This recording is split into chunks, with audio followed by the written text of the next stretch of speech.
I'm a nice man. Yeah, I'm a nice man.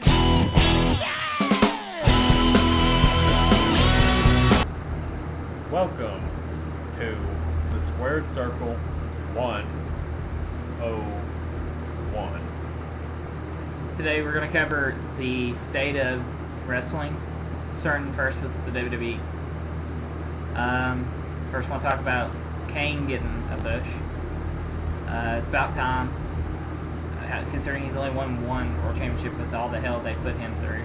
Katie Vick. Yeah. And I don't know, I didn't like how they handled the story all the way with him being Undertaker's attacker. But I like how they didn't have Undertaker destroy him at SummerSlam. Had Kane get the upper hand. First time ever. It's true. Little brother's finally coming out on his own, huh? Yeah. Next, I want to talk about the Nexus and how they've kicked Darren Young out because he couldn't beat John Cena. Now, in that match, Darren Young did show us that he can wrestle. It's just didn't really have much personality, you know? Yeah. Nobody cares about Darren Young. No. To be honest, I thought they should have had Tarver get kicked out. Because, I mean... Yeah, at least Tarver didn't really get on anybody's nerves. It's true. And he didn't claim to be the Black John Cena either. And that stupid hair. Yeah. And then, I really want to see this anonymous general manager stick come to an end. I think it's run its course. Yeah, I'm praying that doesn't turn out it's been Michael Cole the whole time. Yeah, I've heard those little rumors in the works. What else? You want to cover a little bit on SmackDown? Well, on SmackDown, I didn't get to watch it this past Friday, but to my knowledge from what I've read, there's a new guy on the block. His name's Alberto Del Rio. He took on Rey Mysterio in his debut match and actually went over Mysterio, defeating him via submission by armbar. And from what I heard, he had a big, elaborate entrance with a Spanish ring announcer and everything. And from everything I'm hearing, he's got good ring work, good mic work, and he could be a main event star. We shall see. I have seen his finisher. I think it's intense. It's the flipping armbar. Flipping armbar. Yeah, into the submission. Well, I wish I had gotten to see SmackDown this past Friday. I'm definitely going to try to catch it this Friday because, for one thing, The Undertaker is making his SmackDown return. There are already spoilers up, but as all of us true wrestling fans know, there is nothing that can substitute for seeing The Undertaker come out with the lights going out, the fog machine going, and everything. Yeah. Big news from SmackDown. Don't know if you have heard, but Serena has been fired. Yeah. Oh, yeah, I did hear about that. Apparently, she likes to a little too much. Yeah. She didn't play the part, and actually, rumor also is when they threatened to kick her out in the storyline, that was her little secret warning from the riders. Right. They're all idiots. Speaking of riders, let's move to TNA. Oh, good God. Well, I did watch TNA this past Thursday. Pretty solid show. They've got wrestlers who know what they're doing. Guys like, we saw the show kick off with Jeff Hardy brawl with the Fist in the back. Then, right after that brawl, Jeff Hardy faces Rob Terry in a world title tournament match, which he advances. Alright. So he's going on to No Surrender to face Kurt Angle.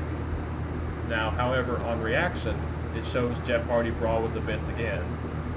So, basically what I'm saying is, TNA's kind of got me confused here. Like, they got Jeff Hardy getting ready to go into a pay-per-view against Kurt Angle, yet getting ready to go into this pay-per-view, they've got him fighting with the Fist backstage. So, I don't know what are they doing. What are we doing here at TNA? Russo, what? And Russo, come on, what's up with Sting and Kevin Nash? What are they doing? You know? Like, Travis, I know you didn't get to see TNA, but during the show, they just randomly come out there. Then Hogan and Jeff Jarrett come out there and they kind of start a little bit of a brawl. Lights go out. Fortune comes out and attacks them. And at this time, Fortune's also feuding with the ECW guys, EV2. Which, by the way, I think's dumb. Anyway, I think they should have had that end at Hardcore Justice, and they should have just let it go. Maybe sign some of the talent, but let them do their own thing. I don't know. I tend to disagree. See, where WWE's at, adding a faction like Nexus, in wrestling history, we have learned factions are golden. Let's face it, NWO, D-Generation X, Evolution, Four Horsemen. You add a faction to the mix, that really kicks things up for a wrestling company. And then when you have two factions like Fortune and EV2 feuding, that really kicks it up, you know? Yeah, but factions can fail too, such as when the NWO was rebirthed in 2000 with Bret Hart and those guys. I mean, they just took it too far. Like, when you got 30 people in a faction. Yeah, the NWO Army. That just came too far. When everybody in the business is involved in the faction in some way, except for Goldberg. And maybe Rey Mysterio. But speaking of Goldberg, you think he's going to get inducted to the Hall of Fame this year in Atlanta? He has been added to the WWE's alumni page, so on WWE.com, but Baby steps. He was supposed to be turning for a wrestling deal, but from what I heard, they can't agree on something yet.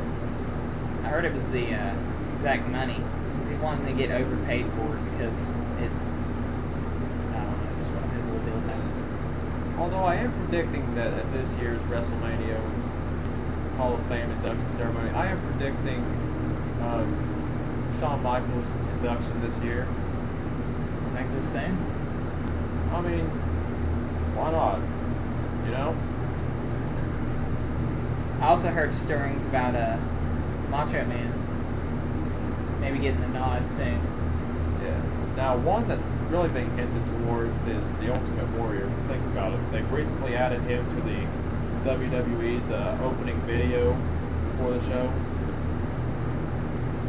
Well, I don't know. I thought they were on bad terms with him. They were, but I mean, if he's added to the opening video, that's got to be like the first step in probably a long mile. But hey, you know, we're gonna get there eventually. Ultimate Warrior will hopefully be going in. Well, what about Jim Ross though? Getting taken off of Raw's opening. JR commented on that. You know, it's just sometimes you just gotta move on. Like they just wanted to move on to the future, you know. JR's kind of the past at this point, I guess, is what they're trying to say. By replacing him with Michael Cole. Who, by the way, we all know is a joke. That's just Though he is getting better with his heel commentary. At first, it wasn't making any sense because he would be on Raw saying, "Oh my God, the Miz is heinous." Then on NXT, "The Miz is awesome." So Yeah, but now he's slowly starting to get it right and get it balanced, and he's finally found his superstar to pick on in Daniel Bryan, which is beyond me, because his feud with him and Miz is not going to last very long. They're just going to have him drop the title to him. I think Miz is going to move on to greener pastures and win the WWE Championship. I'm really hoping Miz becomes the first person to lose when they cash in Money in the Bank, because I personally cannot stand the Miz. Why's that? Well, it goes back long, long ways. He just gets on my nerves, Travis. He's a very annoying guy. And that's about all there is to it, you know? And what do you think about SmackDown going to sci-fi? I can't really see it changing the ratings. Like, the only thing I can see changing their ratings would be if they moved to another day, because think about it, Raw gets higher ratings because, you know, Raw's on Monday, SmackDown on Friday. How many people do you know that pick Mondays to go out and party compared to Fridays to go out and party, you know?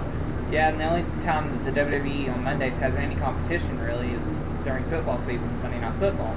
Yeah. And most of the time, I know, maybe it does, I don't know how the ratings work, but I flip back and forth in between the two, so I mean, I'm still seeing Raw anyway. So Yeah, that's pretty much. They based on what? I think they based on what the highest rating they get throughout the night is. Or I don't know if they average it or what they do.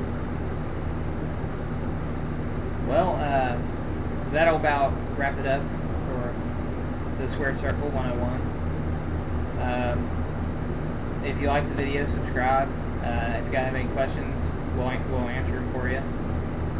Starting next week, we'll start answering questions if you have any, doing reviews on the shows, and just any other opinions we have that need addressed. And like I said, you can find us on Facebook, Squared Circle 101. You found us on YouTube, apparently. I mean, you got anything to say? Well, just thank you for watching. We hope you continue to watch, and also before we leave, let me just say to TNA's writing staff, Vince Russo, you're an idiot. Goodbye.